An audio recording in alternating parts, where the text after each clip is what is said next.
All right, time to get started here. I want to welcome everybody. My name is Kate Trams, and this is the American Indian and Alaska Native Behavioral Health webinar series.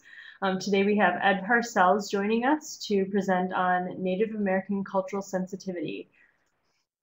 This training series is brought to you by the National American Indian and Alaska Native Addiction Technology Transfer Center. We are one of 4 national focus centers serving the ATTC network, which also includes 10 regional centers and a network coordinating office. To learn more about the network, please visit our website. Coming up in August, we will have a session on suicide and appropriate ways of responding in Indian country, led by Jackie Gray. For our Essential Substance Abuse Skills webinar series on August 19, Sean Baer will present Clinical Evaluation Assessment. Our center is a NADAC certified educational provider, and we'd be happy to provide you with CEHs for a $15 fee. The request form is available for download in the Files pod in the webinar screen and will also be sent in a follow-up email to all who attended. Immediately following today's webinar, you'll be redirected to our GIPRA evaluation. This survey asks about your satisfaction with the event and will take less than 10 minutes to complete. We thank you in advance for helping us to improve our programs. You'll be muted for the duration of this webinar, so please use the Q&A pod to share your questions and comments, and we will address questions at appropriate points during the presentation. If you'd prefer, you may view the presentation in full screen mode by clicking on the full screen button at the top right corner of the presentation pod, which looks like 4 arrows pointing outward. To return to the regular view, click the button again. Sorry about that. As we have people joining us by phone, it'll just take me a minute to mute people. So I apologize if there are, if you hear things as people are coming in. But we'd also like you to be aware that this webinar records participant attention time. If you minimize the webinar or are working in another window, the system will record your participation as an active, which may be reflected in the number of CEHs received. The opinions expressed in this presentation are those of the presenter and do not necessarily reflect the official position of CSAT, SAMHSA, or the U.S. Department of Health and Human Services. Today's webinar is presented by Ed Parcells. Ed is the Director of Lakota Care in White River, South Dakota, and is a certified substance abuse counselor. He has provided clinical supervision within the Rosebud Sioux tribal substance abuse programs and has co-authored the South Dakota statewide Native American Substance Abuse Needs Assessment and administered an Indian Health Services grant that developed a substance abuse screening instrument for pregnant women. He is the current South Dakota Native American Curriculum Committee Chair and is also a master trainer of the curriculum. And that's why we've invited Ed here today. He is going to give us a very broad overview of what is actually a 3-day training that they do in South Dakota. And this is going, as Ed will, I'm sure, elaborate, it's going to go rather quickly. There's a lot of content to be covered. And as I mentioned, this is kind of specific to tribes within South Dakota. So our ATTC is also working with a few other locations to develop this curriculum and adapt it to other locations. So if that's something that is of interest to those listening, we would certainly be welcome to hear your comments and interest in that. And also, we'd love to point those who are in South Dakota to the 3-day training. So if you have questions about that, please let us know.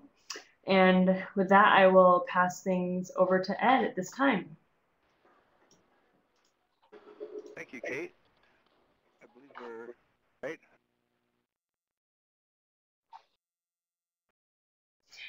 Yeah, we're all set, Ed. Thanks so much. Okay. Well, as Kate explained, this is actually we picked some rich nuggets, highlights from 19 modules that we do a 3-day training with. I will be moving rather quickly through some of these, but some of them I want to spend some time with explanation. So how the training began, or the curriculum was developed um,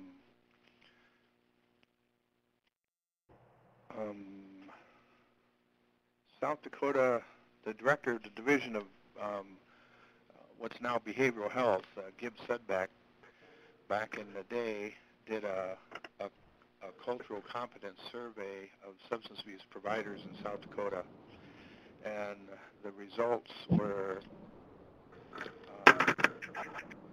very revealing, and that resulted in the governor and the Division of Behavioral Health applying for funding to develop the program, and that's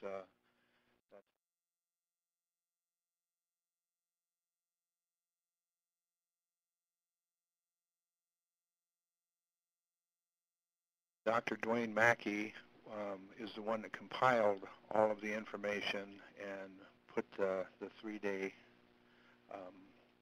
training together with Frank Zavadil. Frank was a program specialist with the state, and these two, Dr. Mackey and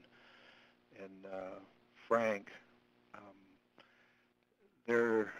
we affectionately refer to them as the Indian and the white guy. They made sure that the curriculum struck a balance, and it's very important that we maintain that as the curriculum is continuing to be developed. But there needs to be equal weight given to both sides. So Frank represented the non-native conscience in the curriculum, and Dwayne represented the native conscience, and those two working together found that balance, and we worked real hard to maintain that. Funded through ATTC and South Dakota Division of Drug and Alcohol Abuse. Gibbs Sedbeck was the director at the time, and he spearheaded the project based on the results of the survey that he conducted with state-accredited programs.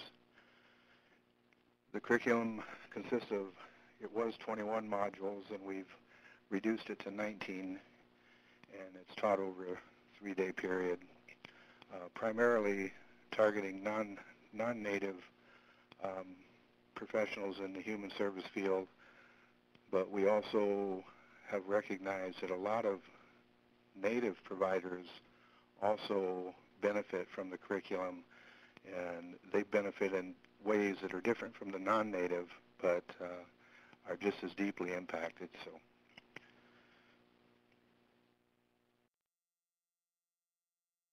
and the other disclaimer is the curriculum is primarily about Dakota, Lakota, Nakota. There are some general similarities that apply broadly in Indian country, but this curriculum is exclusive to Dakota, Lakota, Nakota culture. That's an important aspect to keep in mind. So whatever reservation or tribal group that you're working with, if it's not Lakota, Nakota, and Dakota, it would need to be adapted. And that's the curriculum has gotten national attention, and there's effort underway right now to replicate the basic content of the curriculum and adapt it to other tribes. So that's an ongoing work.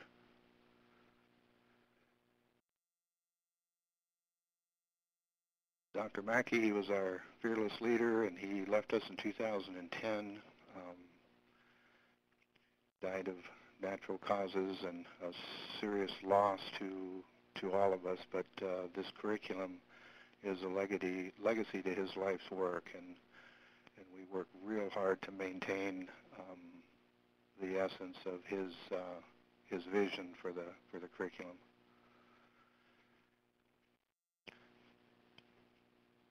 Like we said, there's one of the general concepts is North America being referred to as Turtle Island, or an equivalent by many tribes nationwide. So this is a map of the different tribal groups across the country, and in the center upper is Great Plains region where Lakota, Nakota, and Dakota primarily inhabit, died, and currently have reservations.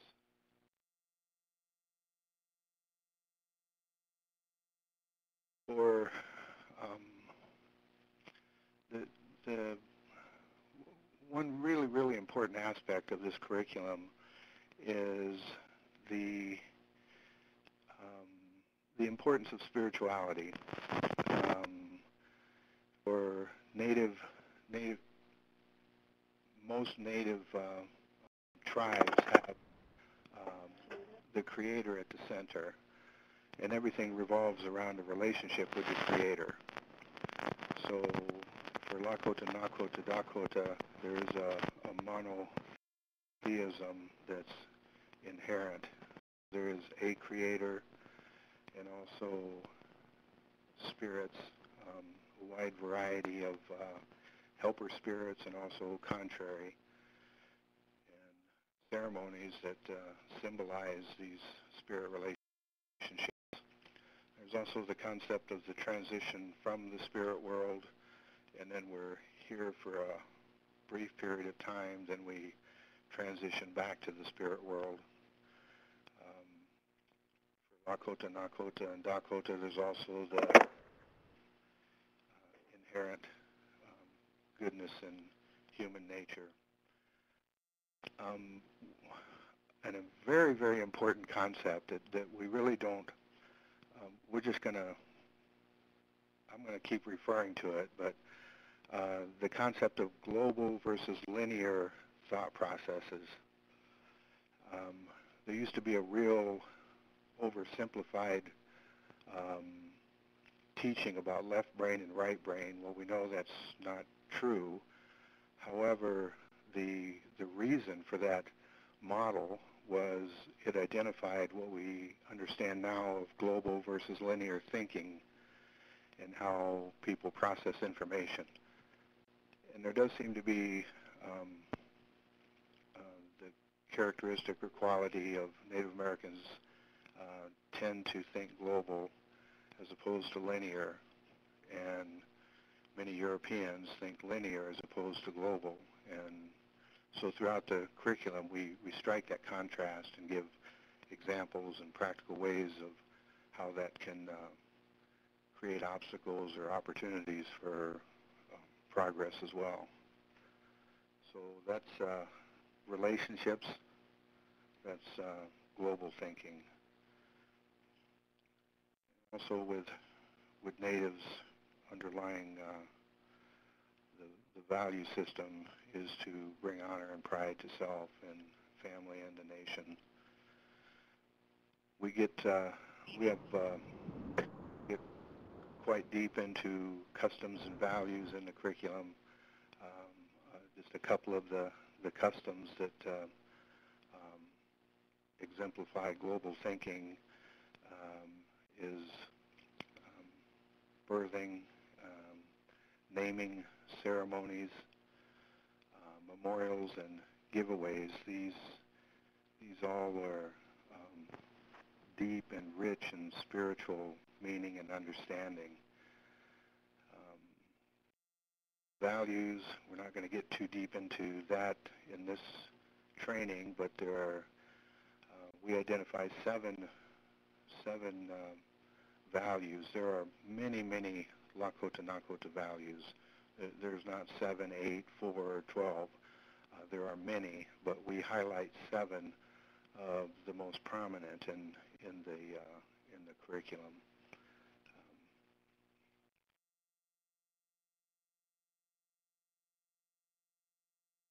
Some aspects of the culture, food, music, singing, the drum. Most songs are prayers. There are some recreational, some social songs, but most are prayers, and then traditional native dance. There are spiritual, ceremonial dances, as well as social and recreational, and now even in contemporary times, competitive dancing, dress, regalia, the arts, cultural orientations. This is one that I want to spend a little time on. When we say Native American, how do we define that? And everybody in their own mind comes up with some type of a definition. But Gene Thinelk in his Red Road model created a continuum that our organization with Lakota Care, we expanded that. He has a continuum. We put it on a grid identifying cultural orientations on a continuum from traditional to assimilated. Traditional on one end, and then bicultural or transitional, and then assimilated on the other end of the continuum. And we're going to spend some time on that now. It's really important for people to be aware of where clients may be. So this is our continuum. On one end we have traditional and bicultural and then assimilated, and this comes out of, again, Gene Thinelk's Red Road approach. The Red Road approach is taking, for us, Lakota, Nakota, Dakota culture and integrating it into whatever regime or treatment modalities being implemented. So it's, but on his continuum, on one side we see assimilated, and then traditional.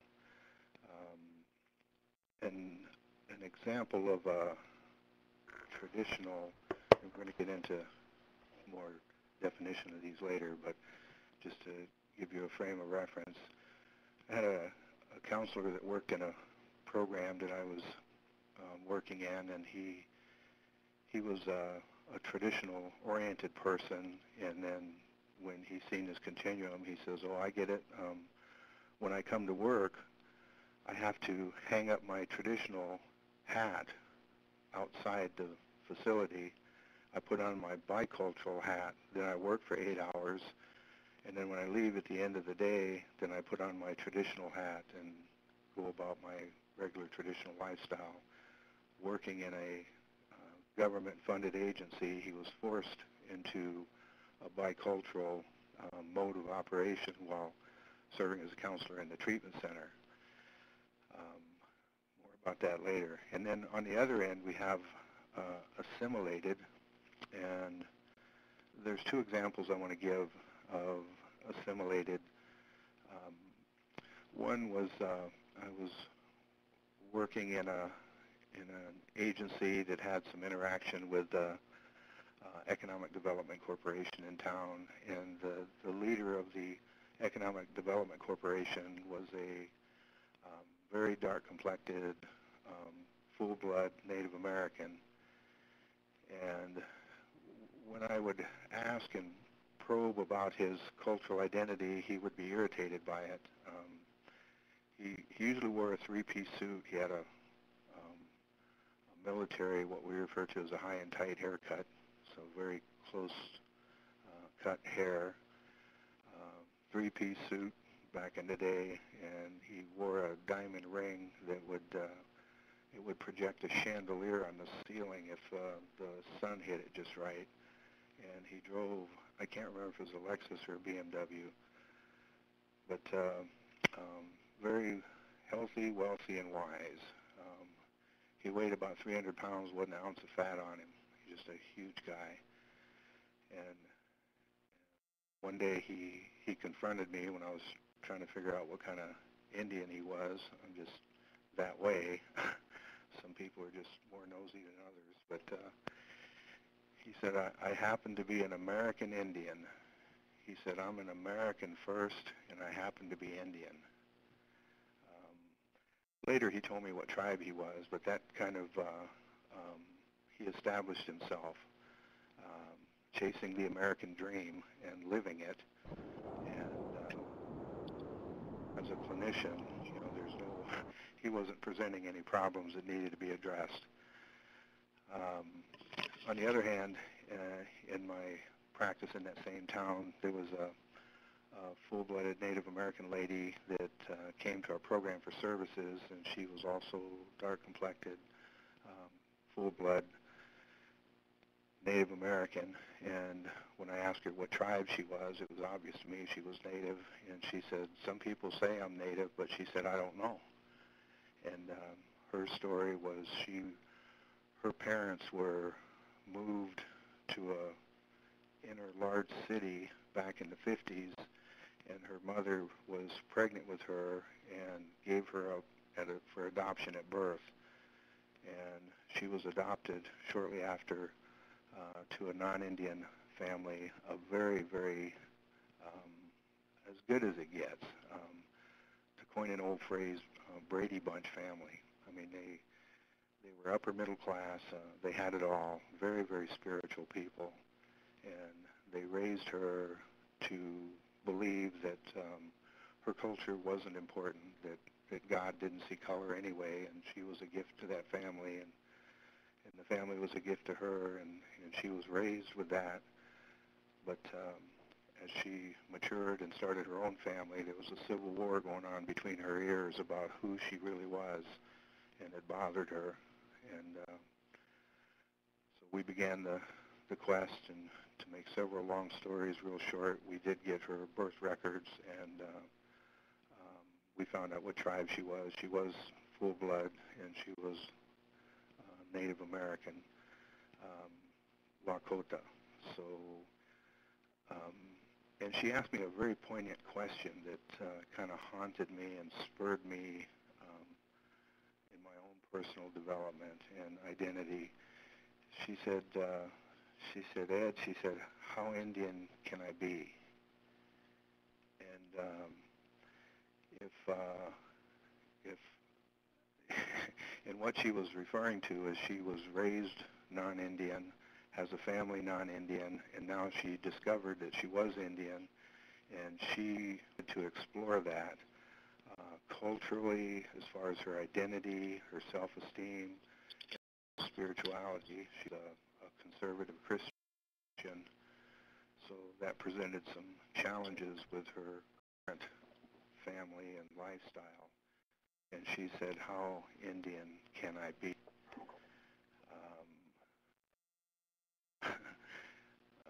So there's two examples of assimilated. One chose assimilation, and the other was forced upon them. So in the process of counseling, she satisfied. She went across the continuum over to traditional, explored that, came back to bicultural, and then settled down somewhere between bicultural and assimilated, and lived happily ever after. And one of the amazing things that happened in that process was her presenting problems evaporated, and her understanding who she was, and it was all around herself.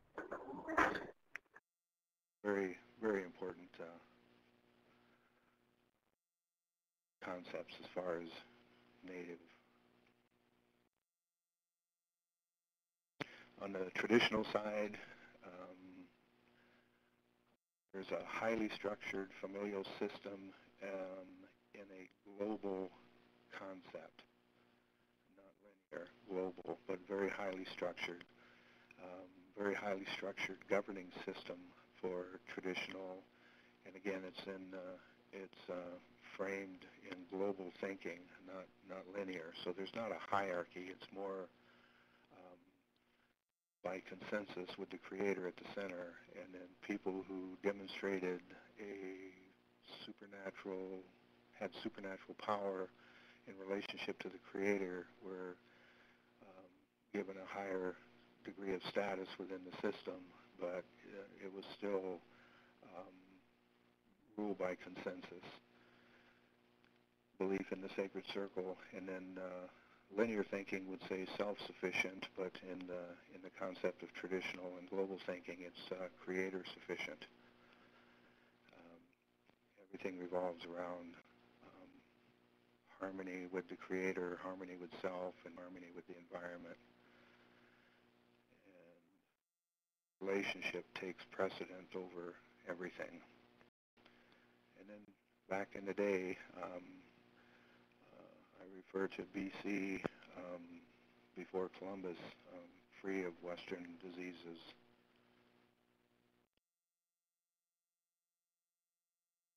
Bicultural, so assimilated, pretty much adopted American culture. Biculture is somewhere between the traditional and assimilated, may feel challenged to live in two worlds, may be okay with it, or may be restless and uneasy and transitioning from one to the other, constantly seeking some level of satisfaction with self-identity, being bicultural. Could be light-complected, but speak the language and oriented to it, or maybe dark-complected and like the girl I referred to as assimilated, have no orientation whatsoever to the culture and exploring. May be confused about who they are, may resent who they are, may consider themselves to be a mistake. One girl I worked with in therapy, she said, "I'm glad I'm a half-breed," and I was happy to hear her satisfaction with being a mixed blood, and at least half of what I do is right, and then the other half is always wrong, and she identified the half that she gets right as her non-Indian identity. So, we have a problem. But that was her world, and that's where she lived. So therapy had to help her to challenge those thoughts and beliefs. Feelings of inferiority may even be on the receiving end of racism and prejudice from both sides, non-Indian and also traditional natives.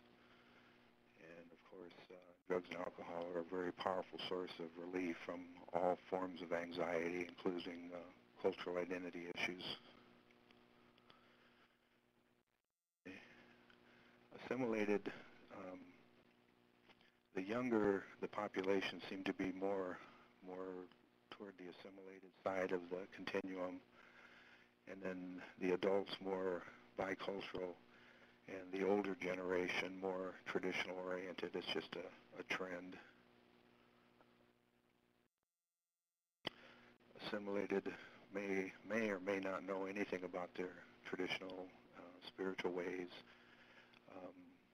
may not be interested in connecting. We can't make that assumption.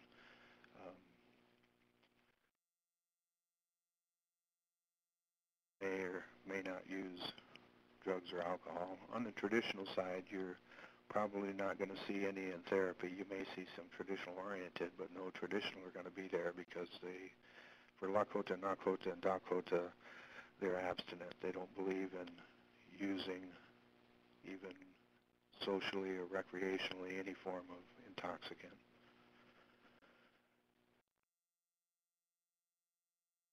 Okay, this next series of slides, some of the behavioral aspects of the three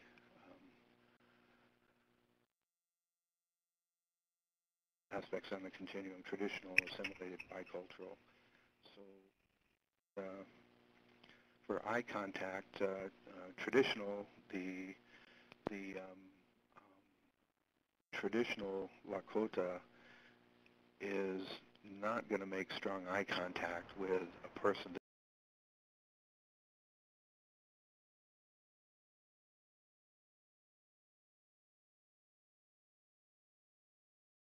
that, if somebody is viewed as equal, they're going to have more eye contact, but not as much. And then somebody that is subordinate to them, then they have stronger eye contact. So like a traditional in a setting with a therapist, if the traditional person respects the therapist, there's going to be weak eye contact. And we just have to be careful that that's not misread. Assimilated, more direct eye contact, and then bicultural may understand and operate independently in both worlds, and maybe somewhere in the middle where they've been integrated all ways. So,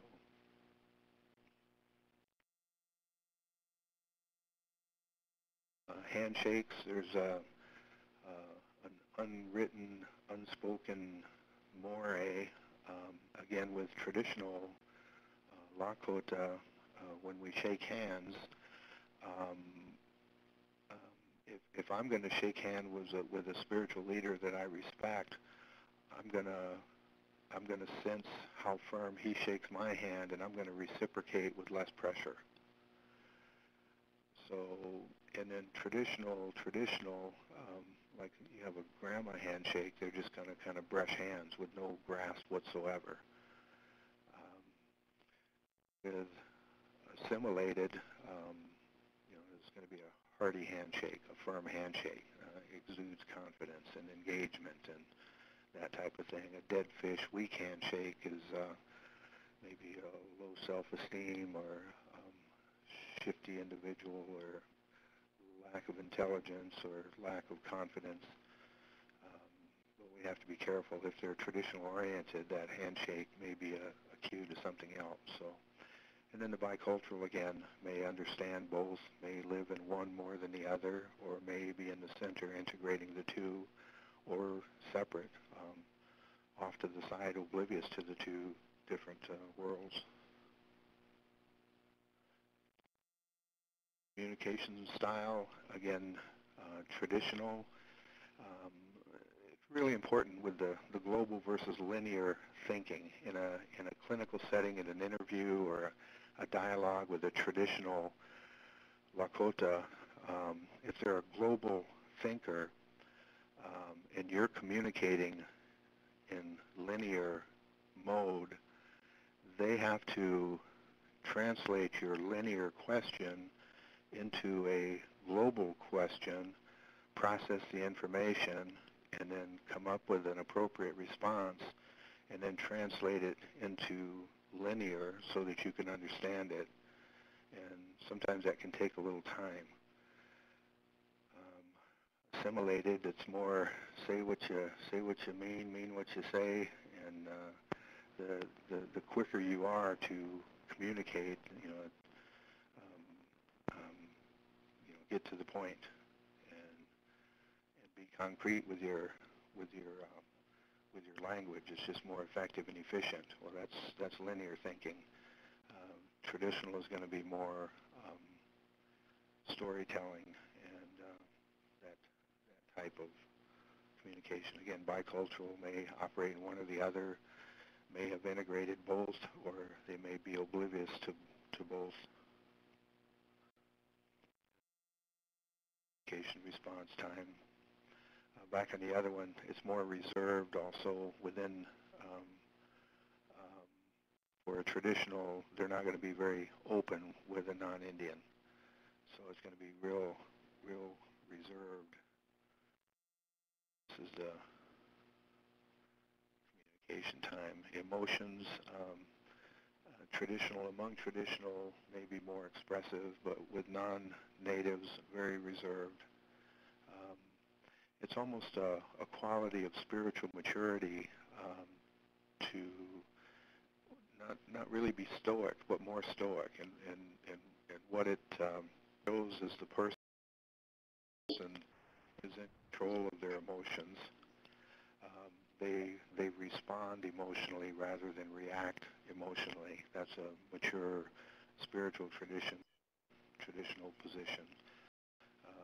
Assimilated, more outgoing, more animated, more congruent, and then again bicultural. Understand, either live there, both, or be completely from both. Ed, I wanted to just take a second. Somebody commented or asked on a couple of slides ago just about if a therapist is working with a traditional individual, what kind of eye contact should the therapist make? Um, well, you're the therapist. I mean, the therapist doesn't change, um, and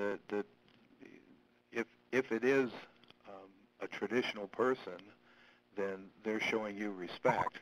You make your strong eye contact. You don't change.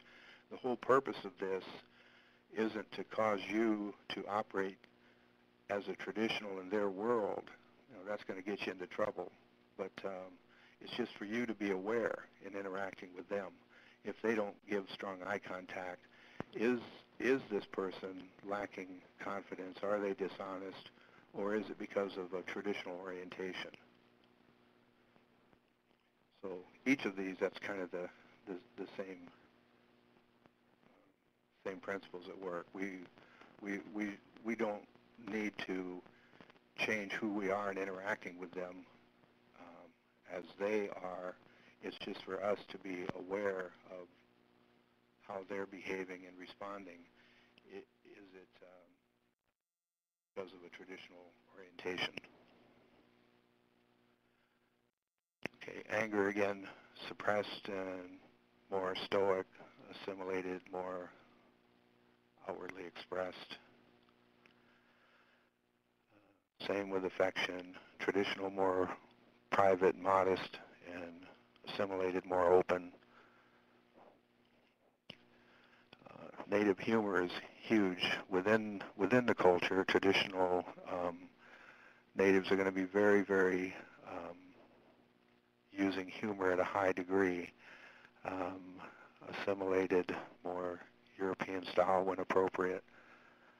Outside the culture, not so much. There are native jokes that non-Indians just don't get, for one thing, and then they may seem extremely harsh, but within the native community, they're hilarious.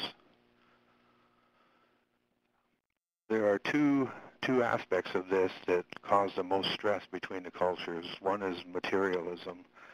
For the traditional, they place little value on the accumulation of things.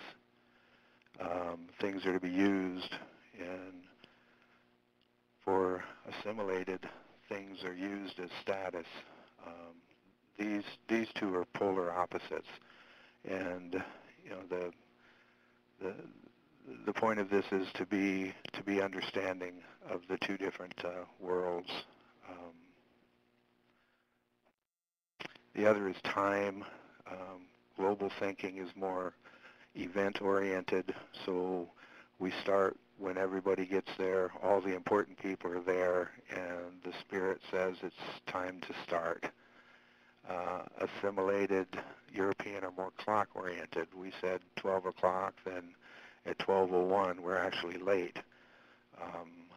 So these two cause a lot of stress between the two cultures.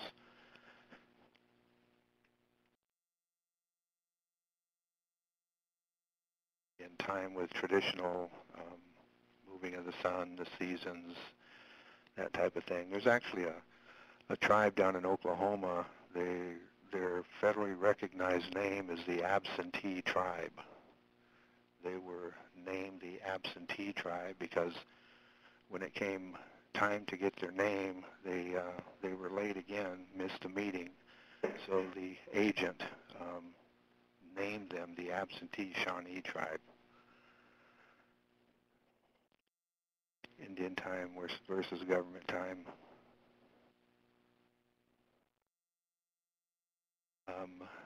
So what traditional people can do nowadays is they make the instead of the clock, like a council meeting or school or going to work, that becomes the event. And everybody subscribes to, we will be there at 8 o'clock or we will be late. So there's adaptations. Okay, and then one's the impact of cultural orientation, your worldview, sense of belonging, self-esteem, self-concept, confidence, how do you use what you know to make it useful in your world, efficacy. The two worlds, this is a little model that we use. On the top line you see accepted and respected. That can be helpful in mainstreaming, and there's a filtration system that's running, and sometimes things don't go well with mainstreaming, so that can cause all kinds of problems: suicide, criminal activity, alcohol, drug abuse, loss of identity, feelings of inferiority. So in the traditional, bicultural, and assimilated, if we have a substance abuse treatment program, this is a little grid that we show the traditional. If it's a Western Native American program, it's going to have more Western treatment. Bicultural program is going to have both worlds, and then a traditional Red Road is going to have more culture integrated into the treatment. And this is a little illustration of that. Assimilated is going to be more Western and less traditional. In the curriculum, we've actually developed some instruments that clinicians can use and to answer these types of questions. How traditional are you? How bicultural are you? How assimilated? You got to be real careful how you use these, and you need to really understand the client before you even go there. But it can be very important. Learning styles. Again, global versus linear thinking. Most Native Americans are kinesthetic, auditory, and visual learners. Here's a model of different ways that these can be incorporated, how to use them.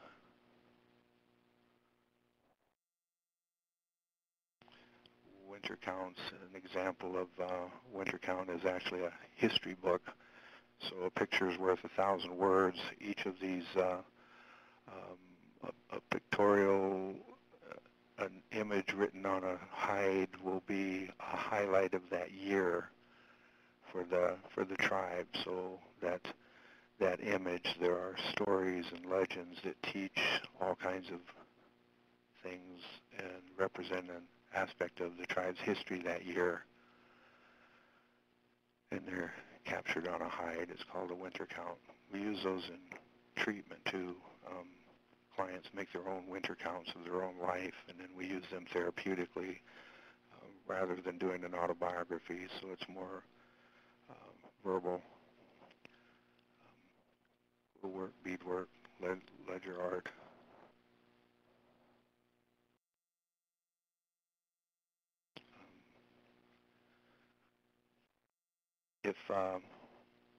If the treatment or what we're trying to teach, if we incorporate the culture with Native Americans, it seems to stick better, and it's more useful and retained.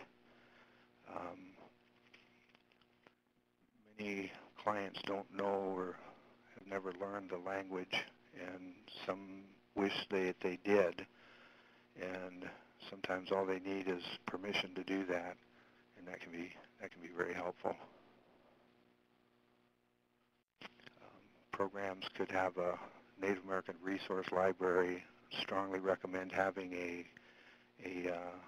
Native American consultant that's respectful of the continuum, assimilated, bicultural, and traditional, and have that person as a resource to field questions and bring them in on special occasions.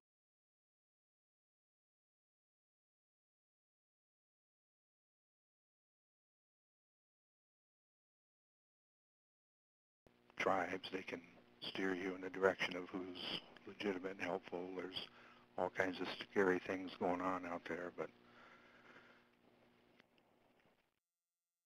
books, DVDs, CDs, Native publications, Native family relations. This whole module, this leaves people with their heads spinning. for non-Indians to understand the concepts of the familial structure and how powerful and dynamic it is. But,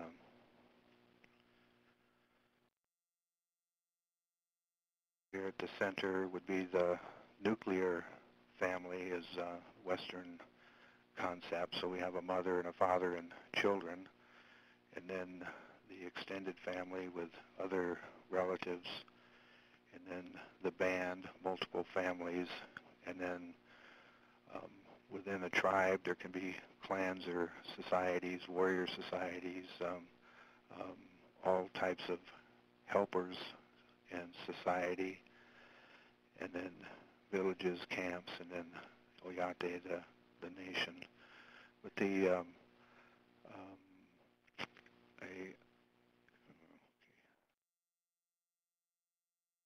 male and female roles were very, very well defined. There was no blurring of the lines. There were male roles and female roles and other roles as well. And then there is some overlap of functions of both.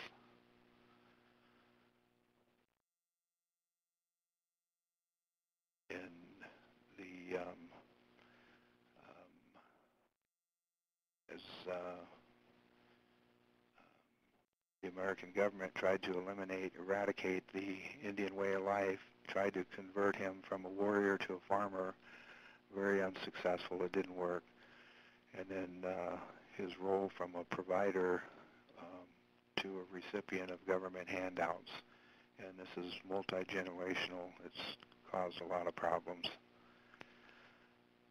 Psychosocial effects, anger, low self-esteem, other problems. And again, alcohol and drugs are a very powerful way to medicate that anxiety and dis-ease. Generational trauma, historic trauma, boarding school experience. This is a very powerful piece of data. 10 million Native Americans inhabited this continent. By 1900, the cultural genocide at its height left approximately 250,000 Native Americans. That's the effects of that are dramatic and really not clearly understood, but what we have today is the result of that. Les Whitbeck and his team of researchers, this is a powerful statement after military defeat. That's approximately 1890, Wounded Knee 2 being, or Wounded Knee 1 in being kind of the mark of the end of the military era. American Indians experienced one of the most systematic and successful programs of ethnic cleansing the world has ever seen. Government-sponsored cultural genocide, contracting with churches to accomplish the dirty deed. And the result, natives became dependent on the government. A beautiful way of life was destroyed, almost eradicated, and then the result was reservations. Symptoms of historic trauma, the PTSD, all the aspects of PTSD, and these, another, man, it's just too much to get into right now, but one man that suffering from historic trauma, PTSD, and I asked him, I said, when did you first notice these symptoms? And his answer was 400 years ago.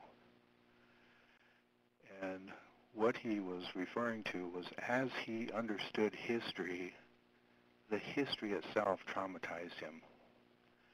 And then it was reinforced with his own experiences with racism and that type of thing, which compounded some serious problems. But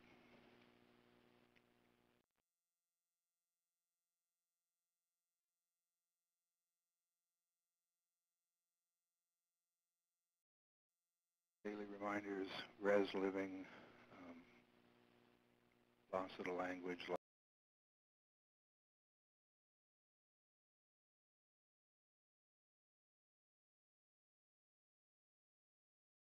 experiences. And then we have a whole list of strategies. What with the curriculum? Day one, we give you the history of how it got where it is, and then on day two, we spend the whole day on the impact of that history, and then on day three, then we get into solutions. What can we do? How can we be helpful? How can we better understand the clients, and how can we help motivate them to engage recovery and healthier ways of life? So, model of treatment interventions, and again, incorporating the continuum, helping the client to identify where they may be and what may be most helpful to them. Incorporating the Red Road approach, integrating traditional cultural ways.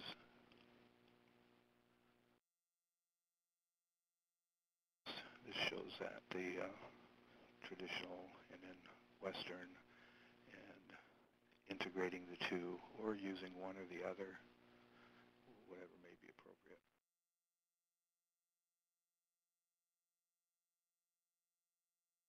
And again, alcohol abuse, drugs, suicides epidemic.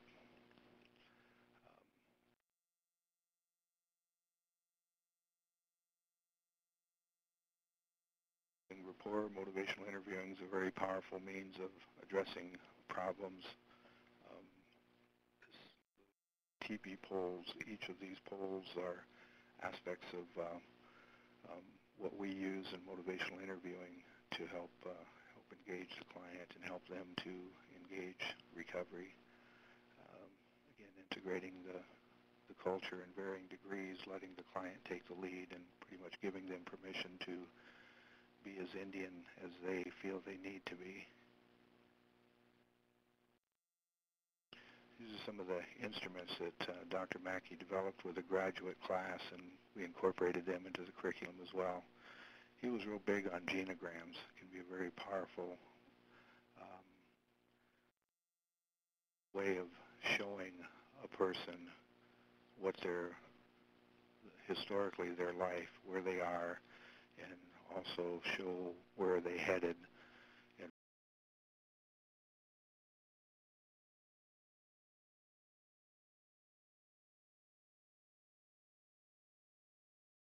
that underneath that could be unresolved anger, unresolved grief, abandonment, rejection issues, sexual abuse, and sometimes we can spend a lot of time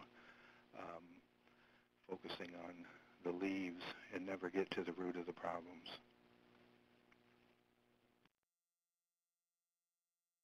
Aftercare, we like AA, 12-step, ongoing recovery support groups, talking circles, behavioral health, mental health when needed.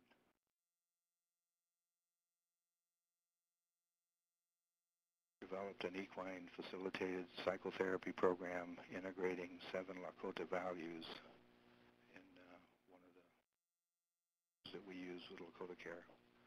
Love our horses. Creator uses them in a powerful way. So, well, I think I need to wrap this up. So, any questions? we could literally spend an hour in dialogue on each one of those slides, and I understand that. But again, this is just a snapshot, and you're all invited to our 3-day training.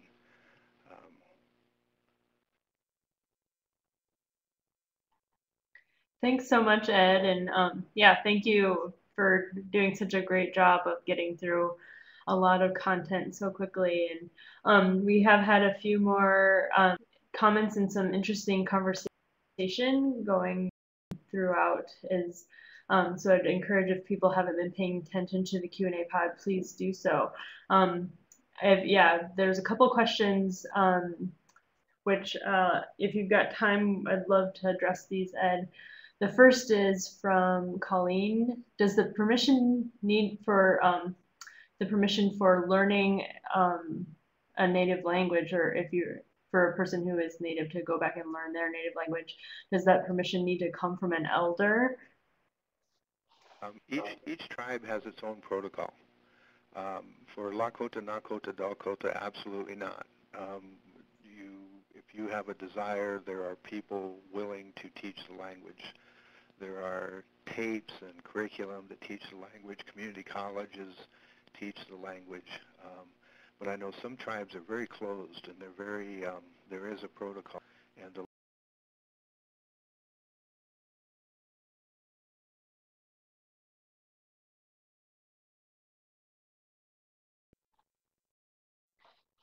Thank you. And then another question from Erin. She asks this, stating that as she's a white person and a government representative, and says that many times I'm encountering a client in crisis responding to a hospital homicide, sexual assault, or domestic violence. I want and need to respect their cultural practices immediately in the crisis, but how do you propose asking a client's cultural identity with very little rapport? Yeah, that in a crisis situation, the cultural identity is almost null and void. The safety of the client takes precedent priority. The cultural issues, if you have an awareness of it, can be helpful in a crisis, but it's not anything that you want to expect at that time. You need to get them into a situation that's safe, address the immediate issue. The cultural identity issues are more helpful in ongoing therapy.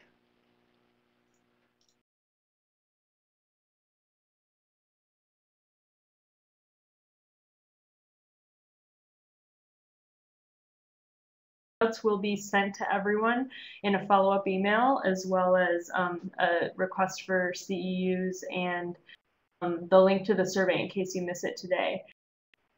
And so Stacy asks, can you refer to a training on motivational interviewing that you recommend? Also, can you advise about when, where, and cost the 3-day training that you've mentioned? I'll just say the 3-day training that we've mentioned is through the state of South Dakota. They offer it free to substance abuse providers in the state. If you are out of state and are interested, there is a $150 fee for anyone who is not within South Dakota. But I put up Jackie Bach's email in a previous comment, so she would be the person to contact if you are interested in that. And then Ed, I would put it to you. What about motivational interviewing? Can you recommend training on that? I think ATTC has the Spirit of Motivational Interviewing, a curriculum that was developed. I had a part in helping develop that.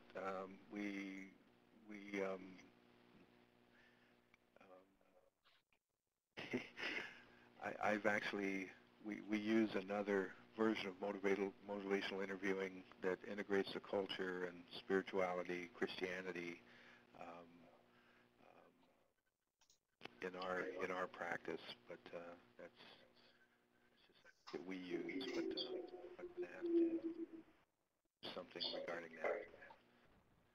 It's an emerging field, integrating culture with motivational interviewing, but I would say contact ATTC about official opportunities. Yes, yeah, that curriculum was just revised in the last year, so it's something that we are able to train on.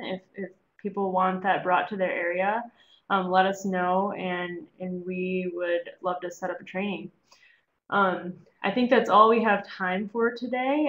Sorry we couldn't get to a few other questions, but feel free to email me if you have additional questions about today's presentation, and we will do our best to get those answered. And thanks so much for joining us, and thank you so much, Ed. It was such a pleasure to have you with us, and yeah, thanks for bringing your expertise and your experience in training this. For everybody that signed pray the Creator uses a good way in your practice.